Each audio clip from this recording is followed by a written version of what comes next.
Antes de empezar, quiero que te hagas una pregunta muy simple, casi infantil. ¿Quién decidió que la vida solo puede existir en planetas parecidos a la Tierra? Porque durante décadas hemos mirado al sistema solar con una especie de prejuicio cómodo.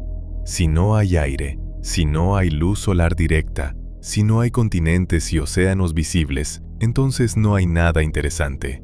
Punto. Y sin embargo, los datos más incómodos de la exploración espacial nos obligan a mirar hacia los lugares que nadie tomó en serio durante demasiado tiempo. Las lunas heladas.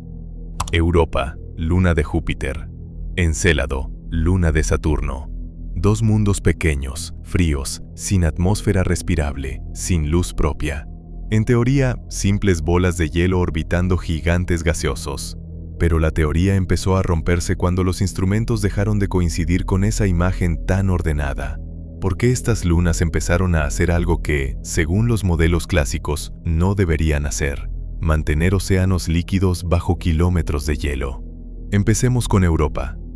Desde las primeras imágenes de alta resolución de la misión Galileo, algo no cuadraba. La superficie no estaba saturada de cráteres antiguos, como cabría esperar en un mundo muerto. Estaba fragmentada, rota, cruzada por largas líneas oscuras, bandas caóticas y regiones que parecían haber sido desplazadas, como placas de hielo gigantes empujándose unas a otras. No era una superficie pasiva, era una superficie que había sido forzada desde abajo.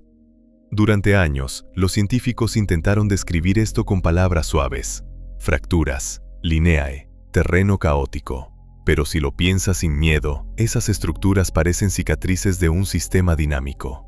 Y la pregunta obvia surge sola: ¿qué fuerza puede fracturar una corteza de hielo tan gruesa sin destruirla por completo? La respuesta empieza a incomodar cuando miras hacia abajo. Los datos gravitacionales y magnéticos apuntaron a una posibilidad que hoy ya casi nadie discute en serio. Europa tiene un océano global bajo su corteza, no un lago aislado, no una bolsa residual.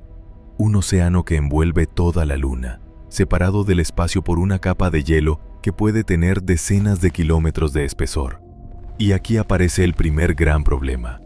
Mantener agua líquida a esa profundidad requiere energía constante. Mucha, demasiada para un cuerpo tan pequeño, si solo dependiera del Sol. La explicación oficial es el calentamiento por mareas.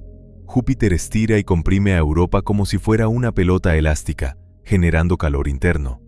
Es una explicación razonable, sí, pero no explica todo.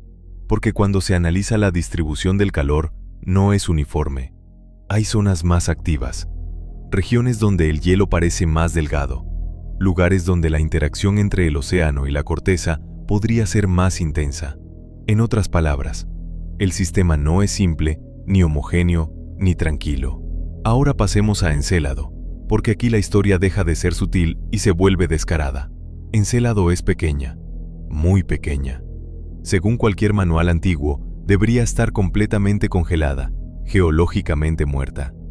Y sin embargo, la sonda Cassini observó algo que nadie esperaba ver: géiseres, chorros gigantes de agua, hielo y material orgánico saliendo directamente desde el polo sur hacia el espacio. No una vez, no como un evento puntual, de forma repetida y sostenida. Cassini no solo los fotografió, voló a través de ellos, analizó su composición, y lo que encontró fue profundamente incómodo. Agua salada, partículas de hielo, compuestos orgánicos complejos y señales químicas que, en la Tierra, suelen asociarse con procesos activos entre agua y roca. Dicho sin rodeos, un océano subterráneo en contacto con un núcleo rocoso, una de las combinaciones más interesantes desde el punto de vista químico. Aquí es donde quiero que te detengas conmigo, porque cuando juntas agua líquida, energía y química compleja, no estás hablando de ciencia ficción, estás hablando de condiciones. Y las condiciones importan más que las certezas. No estamos diciendo hay vida, estamos diciendo algo más peligroso.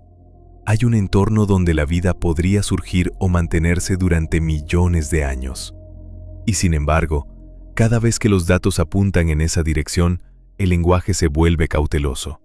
Se habla de habitabilidad potencial, de condiciones favorables, de procesos compatibles, Todo es correcto, científicamente, pero también es una forma de bajar el volumen del impacto, porque aceptar que los lugares más prometedores para la vida en el sistema solar no están en planetas, sino en lunas ocultas bajo hielo, cambia por completo el mapa mental de la exploración espacial.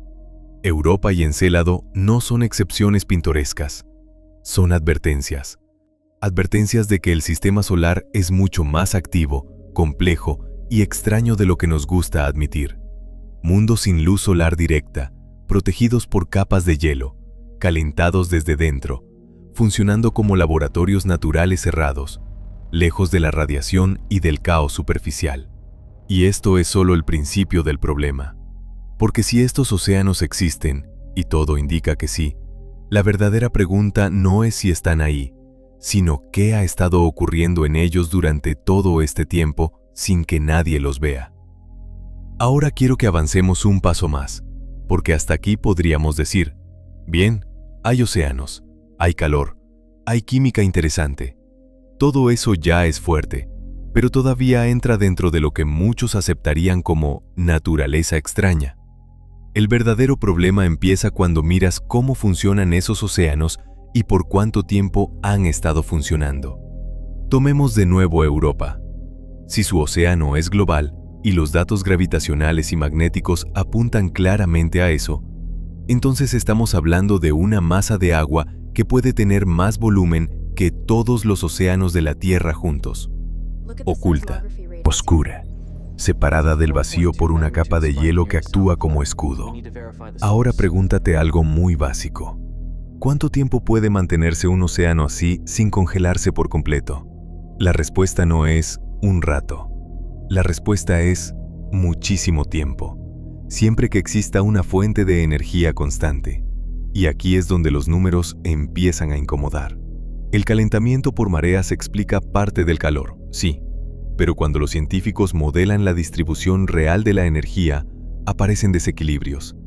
Regiones demasiado calientes, zonas donde el flujo térmico parece concentrarse, como si el sistema tuviera puntos activos, no solo un calentamiento difuso. Esto no convierte automáticamente a Europa en algo artificial ni exótico, pero sí la convierte en algo dinámico. Y un sistema dinámico, mantenido durante millones o incluso miles de millones de años, no es un detalle menor. Ahora pasemos a Encélado otra vez, porque aquí las cosas se vuelven todavía más incómodas. Los géiseres del Polo Sur no solo existen, son estables. Aparecen una y otra vez desde las mismas fracturas, conocidas como Tiger Stripes, fracturas que, por cierto, tienen temperaturas más altas que el entorno. No mucho más altas, pero lo suficiente como para marcar una diferencia clara. Y aquí entra una pregunta clave. ¿Por qué una luna tan pequeña concentra tanta actividad en una región específica durante tanto tiempo? Cuando Cassini analizó los chorros, encontró hidrógeno molecular. Esto es importante, y no de forma sensacionalista. En la Tierra, el hidrógeno molecular en entornos acuáticos suele estar asociado con reacciones entre agua y roca caliente, procesos hidrotermales. Y esos procesos no son puntuales, son continuos. Necesitan un sistema que funcione, no un accidente pasajero. En otras palabras, Encélado no está haciendo algo raro una vez, está funcionando como un sistema energético. Y aquí viene el silencio incómodo. Porque cuando se juntan agua líquida, energía química y compuestos orgánicos, la palabra que todos piensan pero nadie quiere gritar es la misma. Vida. No vida compleja, no peces espaciales. Vida microbiana, simple, resistente. Algo que, si existiera, sería probablemente muy distinta a la nuestra, pero seguiría siendo vida. Y confirmar eso no sería solo un descubrimiento científico, sería un terremoto cultural. Por eso el lenguaje se vuelve tan cuidadoso, compatible con procesos hidrotermales, consistente con actividad química. No se puede descartar. Todo eso es correcto, todo eso es prudente, pero también es una forma de frenar la avalancha. Porque una vez que aceptas públicamente que hay entornos potencialmente vivos en lunas cercanas, la pregunta deja de ser científica y pasa a ser humana. ¿Qué significa eso para nosotros? Ahora quiero que pienses en algo más amplio. Europa y Encélado no son casos aislados. Ganímedes muestra indicios de múltiples capas de océanos. Titán tiene química orgánica compleja en superficie y probablemente agua líquida en el interior. Incluso algunas lunas más pequeñas empiezan a parecer más activas de lo esperado. Es como si el sistema solar estuviera lleno de mundos ocultos, no iluminados por el sol, pero alimentados desde dentro. Esto rompe una idea muy arraigada, que la vida necesita un planeta bonito, como océanos en superficie y cielos azules. Quizá eso sea solo una de muchas posibilidades. Quizá los entornos más estables no estén en la superficie, expuestos a radiación y impactos, sino debajo, protegidos, aislados, funcionando durante escalas de tiempo enormes. Y si eso es cierto, entonces hemos estado mirando al lugar equivocado durante mucho tiempo. Ahora añade el factor humano. Las agencias espaciales no trabajan en el vacío. Hay presupuestos, expectativas públicas, decisiones políticas. Confirmar vida fuera de la Tierra no es solo publicar un artículo, es abrir una puerta que no se puede cerrar. Por eso las misiones se diseñan con cuidado extremo. Por eso se habla de habitabilidad y no de vida. Por eso se repiten los análisis una y otra vez antes de decir cualquier cosa definitiva. Europa Clipper y JUICE no son misiones inocentes. Son intentos deliberados de entender estos sistemas sin cruzar todavía ciertas líneas.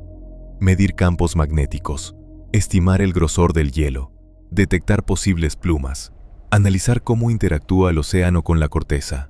Todo eso suena técnico, y lo es, pero detrás hay una intención clara: saber si estos océanos son solo agua caliente o algo más. Y aquí viene la parte que quiero que recuerdes. No estamos ante un misterio porque falten datos. Estamos ante un misterio porque los datos sobran y no apuntan a una conclusión cómoda. Apuntan a sistemas complejos, persistentes y químicamente activos en lugares donde, durante mucho tiempo, creímos que no podía pasar nada. Europa y Encélado no nos asustan porque prometan respuestas fáciles. Nos asustan porque obligan a cambiar la pregunta. Ya no es ¿hay vida fuera de la Tierra? Es ¿cuántos lugares cercanos podrían haberla albergado sin que nadie los tomara en serio? Y todavía falta una pieza más, la más difícil de aceptar. Ahora llegamos al punto donde la conversación deja de ser cómoda incluso para los científicos más prudentes. Porque después de Europa, después de Encélado, después de océanos, energía, química activa y sistemas que funcionan durante millones de años, la pregunta ya no es técnica, es conceptual y es profundamente humana. Durante mucho tiempo, la ciencia se tranquilizó a sí misma diciendo: sí, hay agua, sí, hay calor, pero eso no significa nada. Y eso es cierto, hasta que deja de serlo. Porque cuando repites el mismo patrón en distintos mundos, bajo condiciones distintas, orbitando planetas distintos, la explicación deja de ser casual, empieza a parecer estructural, como si el sistema solar hubiera sido mucho más creativo de lo que nos gusta admitir. Quiero que pienses en esto sin romanticismo. Europa y Encélado no son lugares extremos porque sean raros, sino porque son estables. Estables en silencio. No cambian rápido. No están expuestos a impactos constantes. No pierden su atmósfera porque no la necesitan. Funcionan como cápsulas. Y en ciencia, la estabilidad a largo plazo es oro puro. Es tiempo. Y el tiempo es el ingrediente que permite que la química se vuelva interesante. Aquí es donde muchas personas se equivocan al imaginar la vida como algo frágil y delicado. En la Tierra, la vida prospera en condiciones que, vistas desde fuera, parecen absurdas. Volcanes submarinos, lagos ácidos, hielo permanente, oscuridad total. La vida no necesita comodidad, necesita gradientes, energía y continuidad. Y eso es exactamente lo que estos océanos ocultos parecen ofrecer. Entonces surge la pregunta que incomoda incluso a los más escépticos. Si estos entornos han existido durante tanto tiempo, ¿qué ha estado ocurriendo allí abajo? No hablo de criaturas inteligentes ni de ciencia ficción barata. Hablo de procesos, de reacciones, de sistemas químicos que podrían haber cruzado, en algún punto, la frontera entre lo inerte y lo vivo. Y aunque nunca encontremos vida allí, el simple hecho de que la frontera sea tan difusa ya cambia todo. Ahora pensemos en la reacción institucional. Porque cuando una pregunta tiene el potencial de redefinir nuestra posición en el universo, no se responde rápido. Se dilata, se fragmenta, se reparte en comités, misiones futuras y frases cuidadosamente redactadas. No porque alguien esté ocultando algo de forma maliciosa, sino porque el impacto de una respuesta clara sería enorme. Aceptar que la vida podría surgir fácilmente en entornos ocultos implica que el universo podría estar lleno de ella. Y esa idea, aunque fascinante, es profundamente perturbadora. Por eso Europa Clipper y JUICE avanzan con tanto cuidado. No buscan titulares inmediatos, buscan contexto. Buscan entender si los océanos interactúan con la roca, si hay intercambio de materiales, si existen fuentes de energía localizadas. Porque una vez que esas piezas encajan, la pregunta sobre la vida deja de ser especulativa y se vuelve inevitable. Y cuando algo se vuelve inevitable, ya no se puede ignorar. Ahora quiero que te fijes en un detalle clave. Ninguno de estos mundos necesita parecerse a la Tierra. Ese fue nuestro error inicial. Buscábamos copias, buscábamos espejos. Y quizá la vida no necesita espejos. Quizá necesita refugios. Y Europa y Encélado son exactamente eso. Refugios cósmicos, escondidos bajo hielo, funcionando lejos del ruido superficial. Y aquí viene el punto final, el que quiero que te lleves contigo. El mayor descubrimiento del siglo XXI puede que no sea una imagen espectacular ni una señal clara que diga, aquí hay vida. Puede que sea algo mucho más sutil y mucho más difícil de aceptar. La constatación de que la vida, o al menos los procesos que la preceden, no son raros, que aparecen donde hay oportunidad, incluso en los lugares más silenciosos y oscuros. Si algún día confirmamos algo en esos océanos, aunque sea una firma química imposible de explicar sin biología, ese día no cambiará solo la astronomía, cambiará la forma en que nos vemos a nosotros mismos. Ya no seríamos una excepción frágil en un universo hostil, sino una consecuencia natural de sistemas que funcionan. Europa y Encélado no nos miran, no nos envían señales, no nos llaman, simplemente existen, y en su silencio nos obligan a hacer una pregunta que durante mucho tiempo evitamos. ¿Y si la vida no es el milagro, sino la norma? Porque si eso es cierto, entonces el universo no está vacío esperando ser explorado. Está lleno de historias que todavía no sabemos cómo escuchar.